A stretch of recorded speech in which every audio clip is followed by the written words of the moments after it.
Let's talk crochet.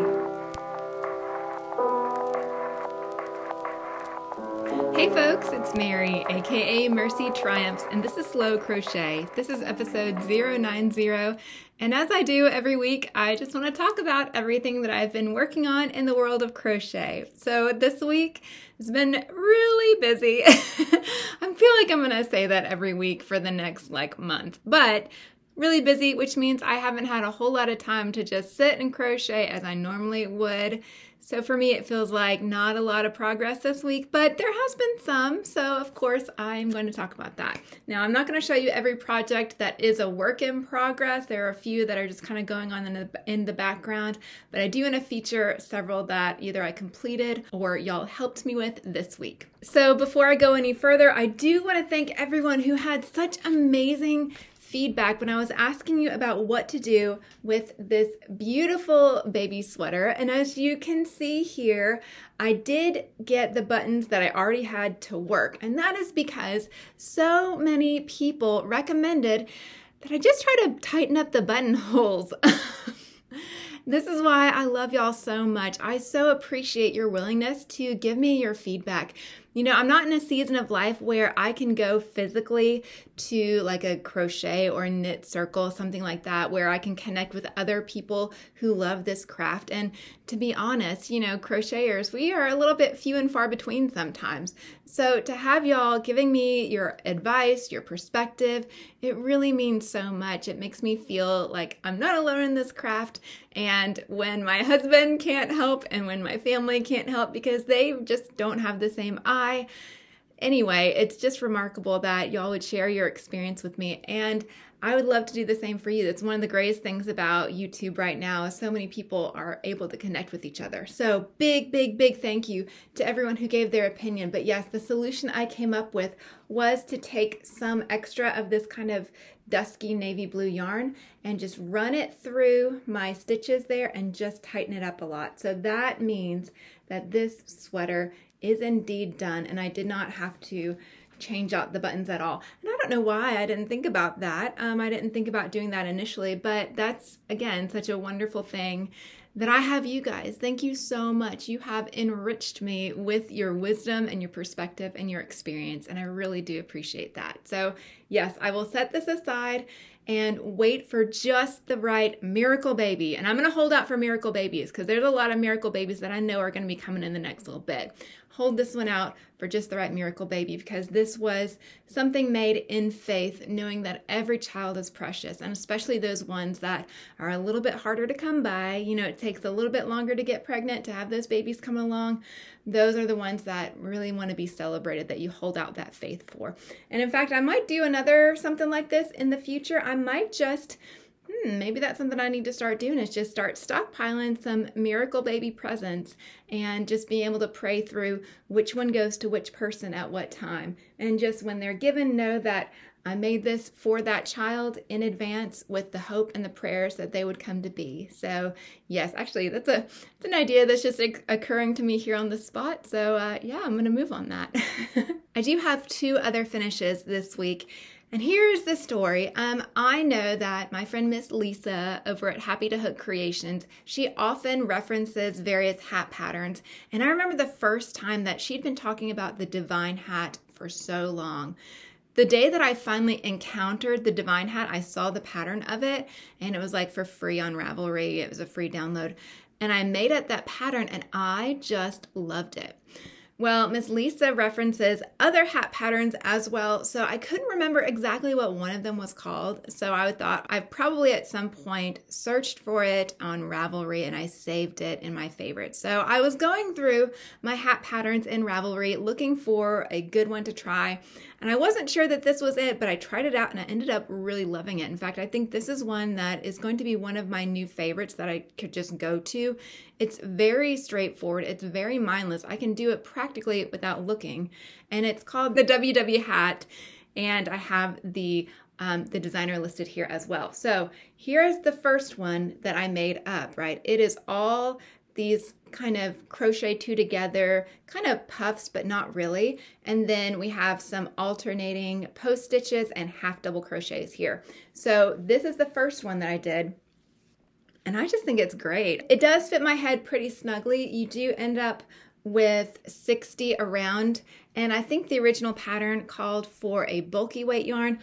For this one, I used a Yarn Bee Soft Stitch, one of those from Hobby Lobby's discontinued clearance. And this one is the color Marigold, and it is it's a medium weight number 4. So love, love, love how this came out. And this was kind of a thicker 4, but I used a 6.0 millimeter hook, a J10 hook on it, and I really, really liked it.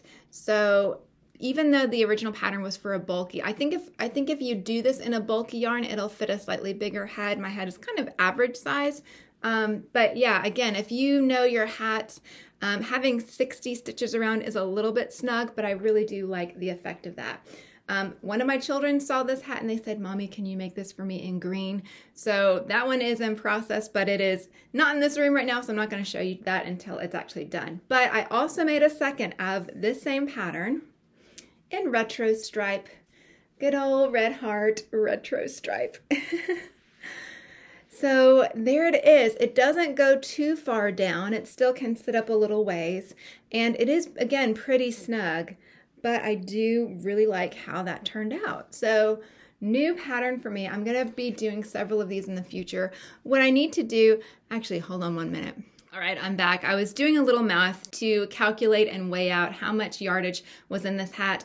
This one was about 136 yards. Now, I like to have that in mind because sometimes you have a ball of yarn that might only be like 150 yards. So I like to have some of those hats in mind that I could do with just one ball. I don't want my little one balls to go to waste, and there's only so many color work projects that I can handle at a time. But yeah, 136 yards. I will figure that out for this one as well, I think, and just see what the average is so that in the future I can have that as a point of reference when I'm looking for like a one ball project. But yes, this one, super simple, easy to memorize. And yeah, I will be making several more of these in the future. Love that so much. This one in particular, I'm sure will be donated. In fact, just this week, I did drop off a whole big bag of donations. So now, what is this? This is the end of August. So August, September, October. From now until Christmas, I will be focusing on having donations for my second location. There's 2 different locations that I like to donate locally. One is only available at Christmas, and the other is available accepting donations throughout the year. So love doing that and love having something this straightforward, nice and cozy, and so bright, and also kind of that gold color. This will be great in the fall and in the winter as well. Okay, so those are my finishes from this week. Works in progress, y'all. The Highline sweater has returned. The return of the sweater.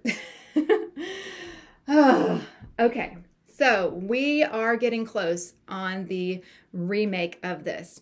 So a couple weeks ago, I had read centimeters as inches, inches as centimeters, and I had to frog all the way back, but we are getting close. So I have done the shoulder here, decreased down, come across, and now I am back up. I think I have maybe 8 more rows of this to go, and then I will be finished with the front panel, and then I will do the sleeves, and then this will be done. So again, this is, what is it? My poor frogged ball. This is Yarn Bee Alpaca, what is it? Alpaca Twist. Love how it is coming together. This is a great thing to work on when I'm waiting in lines, but it is a heavier weight. So if I have to wait somewhere outside, because if y'all know anything about the South, August, September, October is still pretty hot. It doesn't get properly fall, properly autumn until really the end of October. So I don't know about y'all, but I don't like working with heavier yarns unless I'm in air conditioning. So this will have to be a project that I have just while I'm at home or in a temperature-controlled environment, but it is coming together.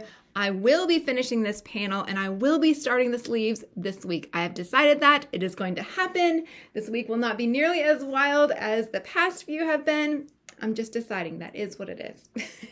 The other thing that I want to feature as a work in progress is my olive branch shawl. Now I think this week you can get a better sense of what that design is going to be. So we have these, I don't even know, and even in Crystal's description, she couldn't really figure out what to call these kind of blob sections, maybe these spiders, but I'll call them spiders. And these little, these granny sections.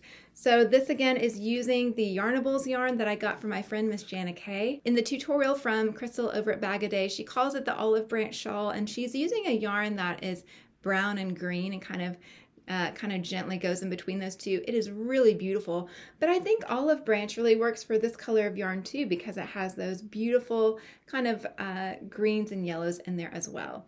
So I hope y'all can see how this is coming together, how that is playing out. It's nice and airy, and it will be kind of a smaller shawlette. I still have at least half of this left. I think it was over 400 yards of a fingering weight yarn. Super soft, such a joy to work with, so nice and squishy. And I have it in one of my yarn bowls here to kind of keep it nestled together and not coming undone all over the place. But yes, this is one that I work on. I do have to think about it a little bit. There are some counts to do, but I'm at the point where I can look back at previous rows and determine what my next thing to do is. So that one is continuing to be a work in progress. So let me just put a marker in the sand here. Okay, we're at 1, 2, 3, 4, 5, 6. So we're kind of on the 7th row here. I'm going to put a stitch marker here. And so next week, hopefully I'll be able to see how far I have come on this shawl. Y'all, that is it for me this week. Thank you so much for spending some time with me today. Thank you so much for all of my subscribers. I've had a bunch of new ones coming along, and I really do appreciate you. You can tell that I'm getting a little bit more comfortable with everyone because my Southern accent is getting a little bit thicker here and there. You will notice that about me, that the more comfortable I am, the thicker the accent comes out. It's one of those things where it's just trying to make sure that I'm understood and trying to have my best kind of presenter voice, my teacher voice. But anyway, that's neither here or there. It's just me trying to say that I appreciate you for spending some time with me today. And yeah, thank you to everyone again who has helped with your perspective on that baby sweater. Y'all are super encouraging. Thank you for all those kind comments. I love spending time with y'all down there. It is such an honor and a joy to be part of your life. And even though I feel like I'm just rattling through all these words, I do want you to know that I mean it. Y'all are absolutely precious. I'm so thankful that I get the privilege of being part of your life. And I thank you for all the times that you like and subscribe and share and comment, all that kind of stuff. It really is a joy and it is a blessing to me. So if after all that, I'm not your cup of tea, thank you so much for listening this long. I really do appreciate you, and I do hope I'll see you again soon. Bye.